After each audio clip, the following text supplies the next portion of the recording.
Everyone. So it's looking more and more likely that eventually Dejounte Murray will be a Los Angeles Laker.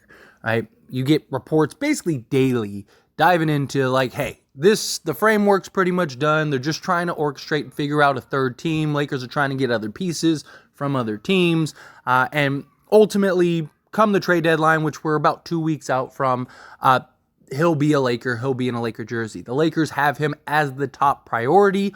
Also, based on the reports, the market has dwindled away. A lot of teams that were interested originally in Dejounte Murray either aren't willing to meet the asking price, have gone a different direction, such as the Miami Heat, or are no longer interested. And the Lakers are the only team that has actually put it on the table of like, hey, here it is. Here you go. Here's the best offer. So the Lakers have the best offer on the table. Now, one thing you have to consider, the Atlanta Hawks, they don't have to trade Dejounte Murray. It's not something that he's an expiring contract and they're going to lose him for nothing.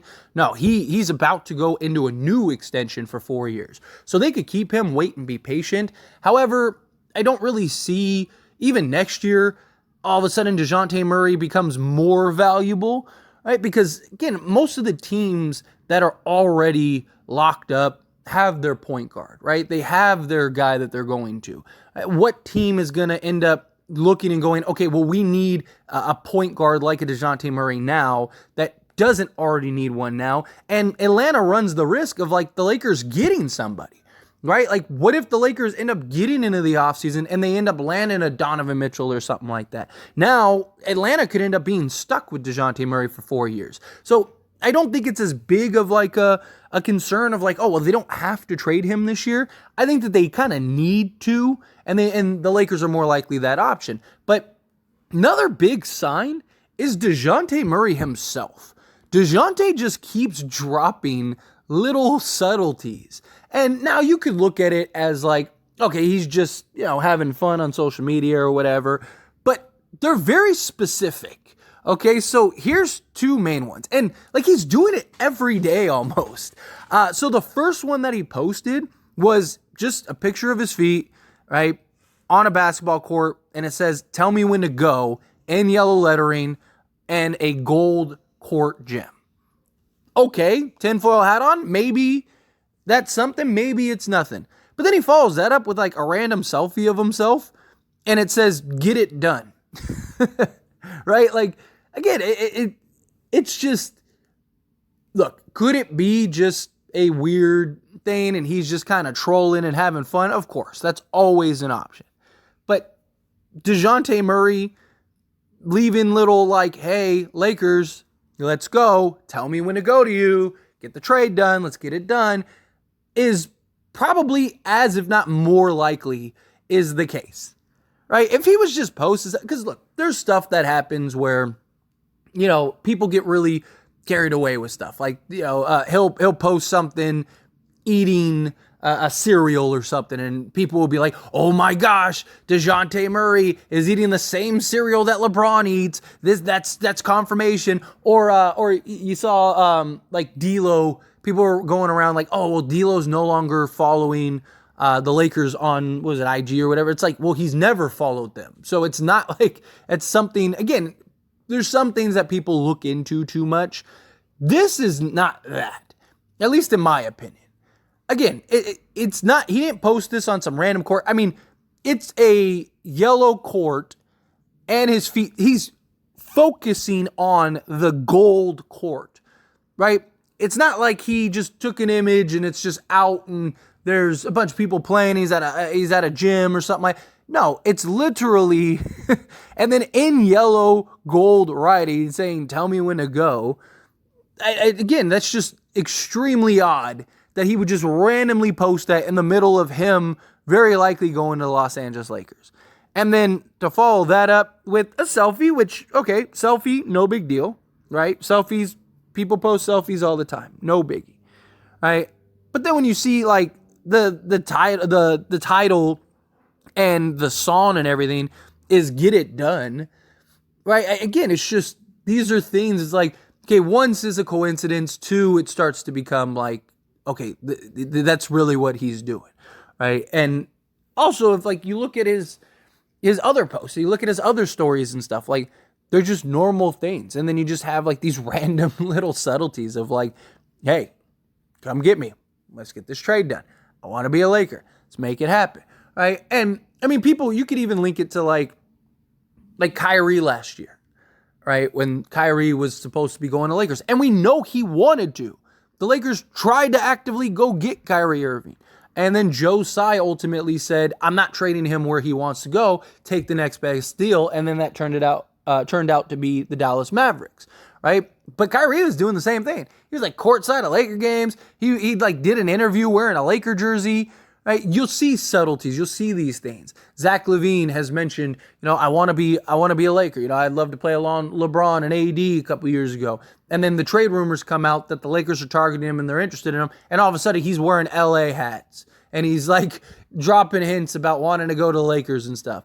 Right? It's things like that. Like players hear the noise. Players know what's going on, right? All of a sudden Lakers are out on Zach LaVine and he hasn't done that stuff anymore, right? But now Dejounte Murray's the guy. And now you see Dejounte Murray posting all this stuff where it's just, again, he knows what he's doing. Whether he's doing it deliberately and, he's trying to like, hey, Lakers, let's go. Or he's doing it just to troll people, right? And just mess with them. Regardless, it's very likely that I just don't see him doing this, and it's just pure coincidence.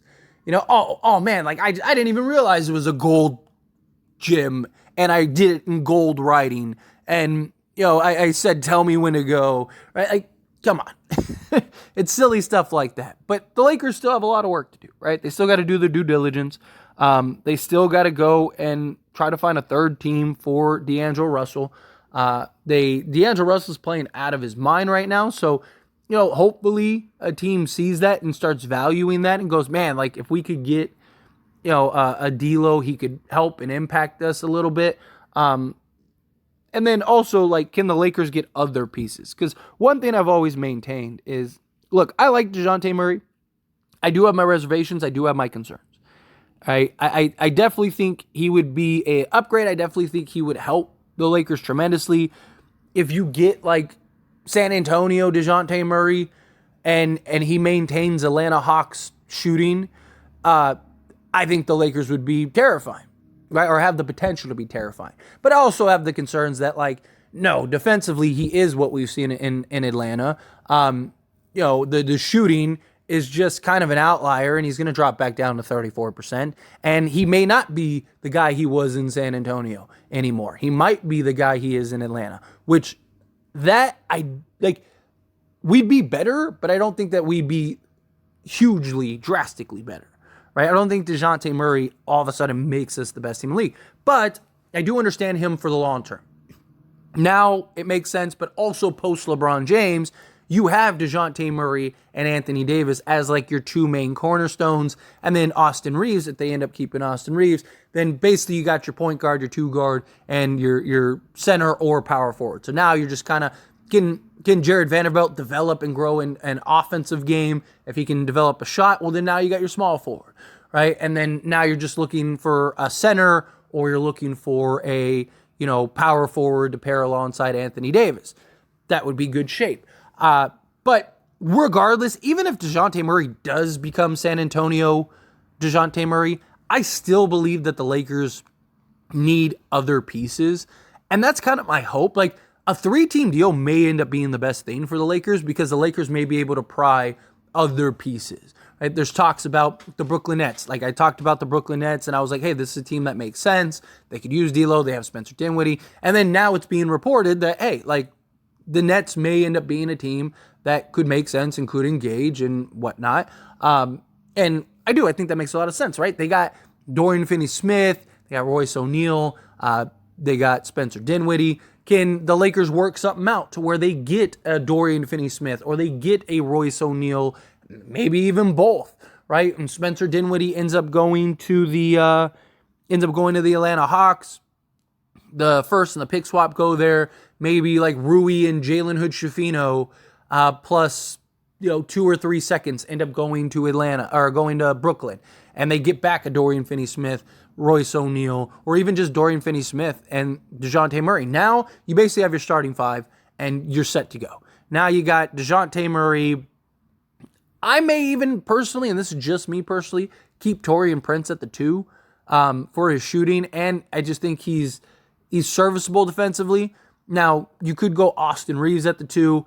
I just like Austin Reeves in that 6-man role off the bench. I just think that he has the same impact either way, and I think that he would kind of be able to be more of a focal point if he came off the bench and kind of ran that bench unit rather than now he's like the 5th guy on the Lakers starting 5.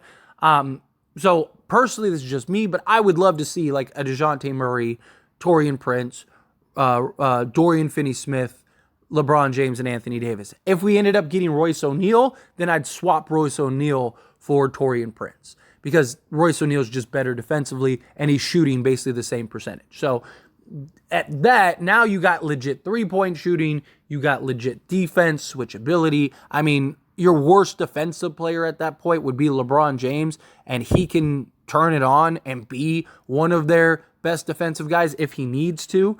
So I just think that you'd have enough defense, enough offense that could also be your closing 5. If the Lakers wanted to swap Reeves and close out with Reeves over Royce O'Neal, you could do that. I just think that would be the best option. But, time will tell. I just think it's funny that, you're just seeing Dejounte Murray keep throwing stuff out there, right? Like, come on, let's go. I want to get a Laker jersey already, which is good, right? That means, he's excited. He's pumped. He wants to be a Laker. He wants to go. I mean, LeBron James is his mentor, and he loves LeBron. So, I mean, they got great relationships. You talk clutch client. Like, there's a lot that goes into Dejounte Murray besides, like, it'd be cool to play for the Lakers, right? He's got a huge LeBron James connection. So he respects him. He loves him. He's going to do whatever it takes to impress LeBron and do what is needed for this team. So I definitely think there's a lot of value there. But it also is just funny that, like, he just keeps doing whatever he can to kind of like, hey, guys, come get me. I'm sitting here waiting. I'm waiting for the car to pull up and take me to the airport. Right? I got my bags packed already. Come on, let's do this. Make this happen.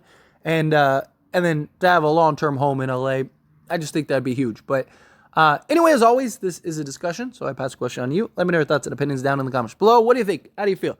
Like the idea of Dejounte Murray? Do you not? Do you think what he's doing is dropping subtleties like, hey, come get me? Do you think like, nah, he's just posting stuff. He's just having fun. Take tinfoil hat off. Again, I feel whatever your thoughts are. I would love to hear it, so let me know down in the comments below. That being said, if you haven't liked this video, hit that like button. Helps me out a lot. Lets me enjoy these types of videos, and I truly appreciate it. If you're not subscribed to the channel, hit that subscribe button. Turn on the bell notifications. Appreciate y'all. See you in the next one. Thank you.